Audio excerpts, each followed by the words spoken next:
Welcome back to my channel. ఈరోజు నేను వచ్చేసి ఇక్కడ ఆఫ్టర్నూన్ లంచ్ కోసమని చికెన్ బిర్యానీ మటన్ కర్రీ చేశానండి. ముందుగా మనము ఒక ఫుల్ కోడి మొత్తం తీసేసుకొని బ్రెస్ట్ పీస్ అనేది నేను పక్కన పెట్టేసుకుంటాను. ఎందుకంటే పిల్లలకి ఏమైనా ఈవినింగ్స్ టైమ్స్ అట్లా స్నాక్స్ చేయడానికి కోసం అని చెప్పి బ్రెస్ట్ పీస్ నీట్గా వాష్ చేసి ఫ్రిడ్జ్లో పెట్టేసుకుంటానండి. మిగతా ఇవన్నీ కూడా లెగ్ పీసెస్ అన్నిటిని కూడా నీట్గా ఒక 2-3 టైమ్స్ మంచిగా సాల్ట్ పసుపు వేసి నీట్గా ఆ స్మెల్ అంతా పోయే వరకు నీట్గా కడుక్కొని ఆ తర్వాత మనం ఒక బౌల్లోకి తీసేసుకొని సాల్ట్, పసుపు, ఉప్పు, కారం, ధనియా పౌడర్, జీలకర్ర పౌడరు, చికెన్ మసాలా, అలాగే అల్లం వెల్లుల్లి పేస్టు, పెరుగు, నిమ్మకాయ రసం ఇవన్నీ కూడా యాడ్ చేసేసుకొని మ్యారినేషన్ చేసుకొని ఒక హాఫ్ అన్ అవర్ అయినా 1 అవర్ అయినా మీకు టైం ఉన్నదాన్ని బట్టి ఫ్రిడ్జ్లో పెట్టేసుకున్నానండి. ఫ్రిడ్జ్లో పెడితే మంచిగా జ్యూసీగా టెక్స్చర్ మంచిగా వస్తుంది చికెన్ పీసెస్ అన్నిటి కూడా.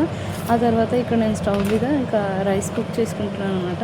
ఇక్కడ నేను బాస్మతి రైస్ ఒక హాఫ్ అన్ అవర్ పాటే నానబెట్టేసుకున్నానండి. దావత్ రైస్ యూస్ చేస్తాను నేను, చాలా బాగుంటుంది ఫ్లేవర్. దానికోసం ముందుగా బౌల్లో వాటర్ వేసేసుకొని ఆ తర్వాత మాకు కావాల్సిన బిర్యానీ స్పైసెస్ అన్నీ కూడా ఇందులోనే యాడ్ చేసేసుకోవాలి. పచ్చిమిర్చి, ఇంకా షాజీరా, లవంగాలు, యాలకులు, చెక్క ఇవన్నీ కూడా యాడ్ చేసేసుకున్నాను. బిర్యానీ ఆకు అదంతా మసలేటప్పుడు మనకు కావాల్సినంత సాల్ట్ ఇక్కడ యాడ్ చేసేసుకోవాలి. మనం టేస్ట్ చేసేటప్పుడు వాటర్ కొంచెం సాల్టీగా ఉంటేనే అప్పుడు రైస్ అనేది చాలా టేస్టీగా ఉంటుంది.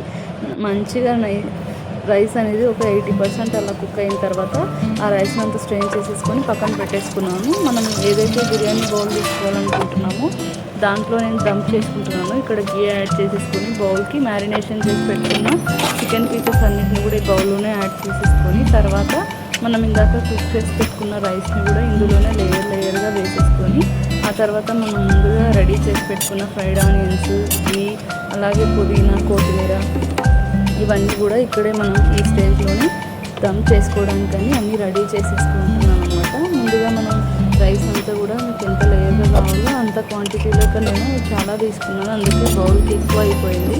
సో ఇక్కడ మనకు కావాల్సినవన్నీ కూడా ఫ్రైడ్ ఆనియన్స్ నేను ముందే ప్రిపేర్ చేసి పెట్టుకున్నాను. ఎందుకంటే టైం సేవ్ అయిపోతుంది కదా, అందుకని చెప్పి సండే వస్తేనే మనం సండే బిర్యానీనే ఉంటుంది కదా ఆల్మోస్ట్ అందరి ఇంట్లో, అందుకని చెప్పి నేను ముందుగానే ప్రిపేర్ చేసి పెట్టుకున్నాను. ఇక్కడ మనకు కావాల్సిన ఐటమ్స్ అన్నీ కూడా మ్యారినేషన్ చేసి పెట్టుకున్నాను. దమ్ కోసం అని అన్నీ పెట్టేసి ఆ తర్వాత స్టవ్ మీద మనం ఒక ప్యాన్ పెట్టేసుకొని బిర్యానీ పాట్ పెట్టేసి దాని మీద ఒక బరువు పెట్టేసినామంటే మంచిగా దమ్ అయిపోతుంది.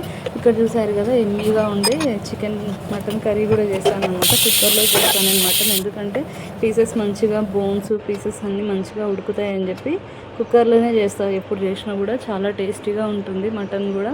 ఇక్కడ చూసారా పీసెస్ కూడా ఎంత మంచిగా సాఫ్ట్గా కుక్ అయ్యాయో, ఎంత కలర్ఫుల్గా చాలా జ్యూసీగా టెక్స్చర్గా ఉంది కదా. ఇవి రెసిపీ నచ్చినట్లయితే లైక్ చేయండి, షేర్ చేయండి, సబ్స్క్రైబ్ చేసుకోండి. Thank you for watching. ఇలాంటి రెసిపీస్ కోసం నా ఛానల్ని